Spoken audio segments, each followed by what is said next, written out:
Hello, welcome you all behalf of concept engineering academy. माझ्या मित्रांनो, आता भरपूर काही तुम्ही diploma first year second year केलेले आहेत. आता थर्ड इयरमध्ये आपण घुसत आहोत. सो त्यासाठी तुमच्यासाठी खास घेऊन येत आहे वेगवेगळे कोर्स.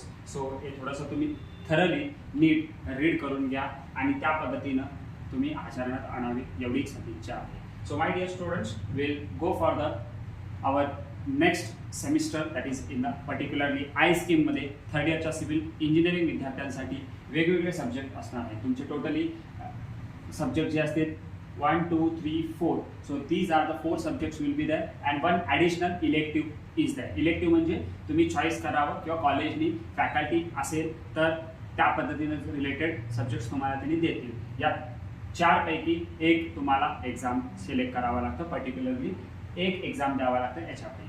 काही जण ट्रॅफिक घेतील, काही जण एनर्जी घेतील, रूरल घेतील किंवा प्रिकास्ट आणि प्रिस्टेस्ट घेतील. सो जेही असेल सो या पद्धतीने इलेक्टिव्ह हा चॉईस एक सब्जेक्ट तुम्हाला म्हणजे टोटल या सेमिस्टरला तुम्हाला 5 ॲडिशनल सब्जेक्ट आहेत. तुम्ही जर थरली बघून घेतलात, मी कॅटेगराईज केलेलं आहे वेगवेगळ्या कोडनुसार, त्याचा शॉर्ट फॉर्मनुसार आणि ॲज वेल ॲज त्याचा फुल फॉर्मनुसार.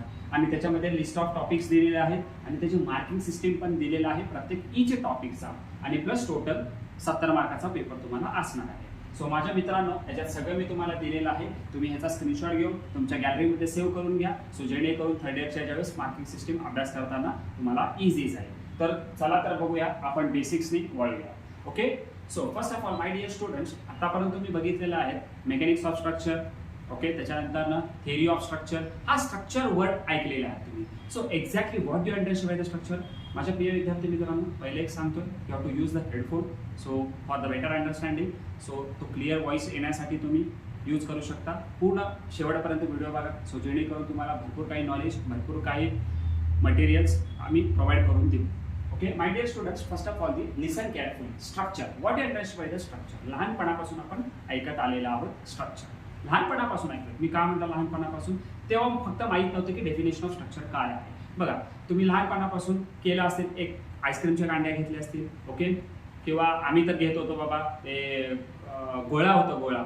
ओके, गोळ्याला एक काडी असते बघा. सो त्या पद्धतीने आम्ही घेणार, त्याला दोरा बांधणार आणि एक फ्रेमिंग टाईप म्हणजे मंडप बांधणार. ओके, वाळूमध्ये घुसवणार ते. सो जेणेकरून हे काय झालं, फ्रेमिंग केलं म्हणजे काय झालं, व्हेरियस एलिमेंट्स घेतलाय का नाही. सो व्हेरियस एलिमेंट्स घेतलं आणि जॉईन केलं with the help of the दोरानी. Okay, so that is nothing but the व्याख्यांचं द स्ट्रक्चर. म्हणजे I will define the structure in generally.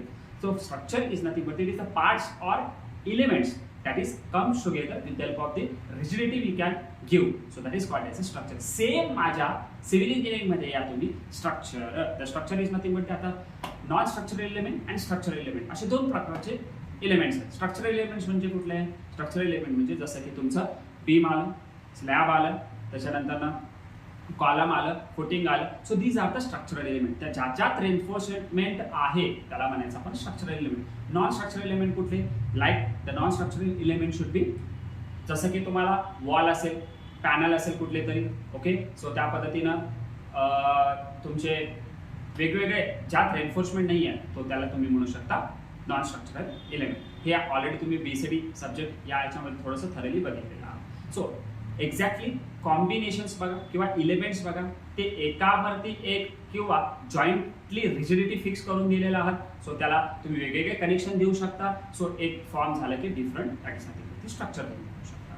So my dear students, याच्यामध्ये तुम्ही डिटेलमध्ये गेला तर ॲज पर सब्जेक्टनुसार स्ट्रक्चरमध्ये ॲनालिसिस येतं आणि त्या पद्धतीने वेगवेगळे सब्जेक्ट्स तुम्ही शिकलेले आहेत. अप्लाइड मेकॅनिक्स शिकला, मॉस टॉस, हायड्रोलिक्स केलं. एक्झॅक्टली ॲनालिसिस म्हणजे काय केलं. Analysis is nothing but the only you have to certain loading coming on the structure. त्या लोडिंगला तुम्ही shear force काढला, बेंडिंग मोमेंट काढला. ओके, किंवा त्याचे डिफॉर्मेशन्स काढले असतील किंवा त्याचे स्लोप काढला असतील. ओके, या पद्धतीचे तुम्ही स्ट्रेस स्ट्रेन जे काढला ते पर्टिक्युलर लोडिंगसाठी तुम्ही काढलेलं असेल. एक्झाममध्ये प्रॉब्लेम दिले असं या पद्धतीनं काढलं. Okay, that is a comes to the structure. Loading analysis काय इम्पॉर्टंट आहे बिफोर द डिझायनिंग, कारण की जोपर्यंत तुम्हाला कुठल्या टाईपचं लोडिंग ऍक्ट होतं स्ट्रक्चरवरती आणि that will be consider in the particular design. Design म्हणजे काय, डिझाईन म्हणजे size of the section design करणे. साईज ऑफ सेक्शन म्हणजे काय, बी डी म्हणजे रेक्टँग्युलर सेक्शन घेतलं त्याला माहिती आहे डायमेन्शन्स काय असते, बी आणि डी असतो. So that is nothing but the तुमचे झाले ते साईज ऑफ द सेक्शन किंवा त्याला डिझाईन म्हणलं जातं. सो डिझाईनमध्ये तुमचे सब्जेक्ट ओरिएंटेडच्या नुसार बघितलं गेलं तर वेगवेगळे सब्जेक्ट येतात, जसं की स्टील स्ट्रक्चर आलं, आरसीसी आलं, that is reinforced cement concrete, PSC आलं, प्रिस्टेस्ड कॉन्क्रीट स्ट्रक्चर. ओके, या स्टेजला तुम्हाला इथंच तुमचा सब्जेक्टचा जन्म झालेला आहे. स्टील आणि आरसीसी कंबाईन करून तुम्हाला डीएसआर म्हणून हा सब्जेक्ट दिलेला आहे, शॉर्ट फॉर्म मध्ये DSR.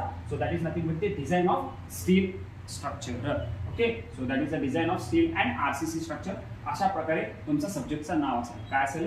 Design of steel and RCC structure. Okay, so my dear students, तुम्ही जर बघितला तुमच्या MSBT नुसार तुम्हाला टोटल 6 युनिट्स आहेत. ओके, त्याच्या पद्धतीनं तुम्हाला मार्किंग सिस्टीमचं अरेंजमेंट करून दिलेलं आहे. फर्स्ट टॉपिक जर बघितला तुम्ही, fundamental of the steel structure, that is nothing but 6 मार्क्ससाठी. Design of steel connection, this is for the 14 मार्क्ससाठी. त्याच्यानंतर analysis and design of singly reinforced section, that is 12 मार्क्ससाठी. त्याच्यानंतर design of steel reinforced concrete and bond, it is 10 मार्क्ससाठी. Design of स्लॅबसाठी 14 marks आणि design of axially loaded short column and footing हा 14 मार्कासाठीची weightage आहे.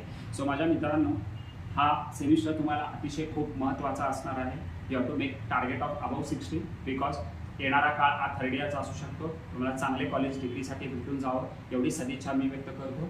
So त्या पद्धतीनं आपण जेही करतो पूर्ण डिटेलमध्ये तुम्हाला मी सब्जेक्ट्सला घेऊन जाईल. जसं की तुम्हाला प्रॅक्टिकली नॉलेज पण देईल, यात थेरॉटिकल कंटेंट पण देईल, प्लस प्रॉब्लेम्स तर भरपूर घेणारच आहे. प्रॅक्टिस त्या पद्धतीनं करून घेईल. So focus on the particular lectures. ऑनलाईनमध्ये कळतं का नाही, मी पहिलं सांगितलं कोर्समधलं मानसिकता हे सर्व काय आहे. तुम्ही नीट ऐकला, तुम्हाला सगळं काही मी व्यवस्थितपणे शिकवून तुम्हाला 60च्या वरती द्यायची गॅरंटी मी देईन. सो त्यासाठी काय करावं लागेल, त्यासाठी तुम्ही ॲप डाउनलोड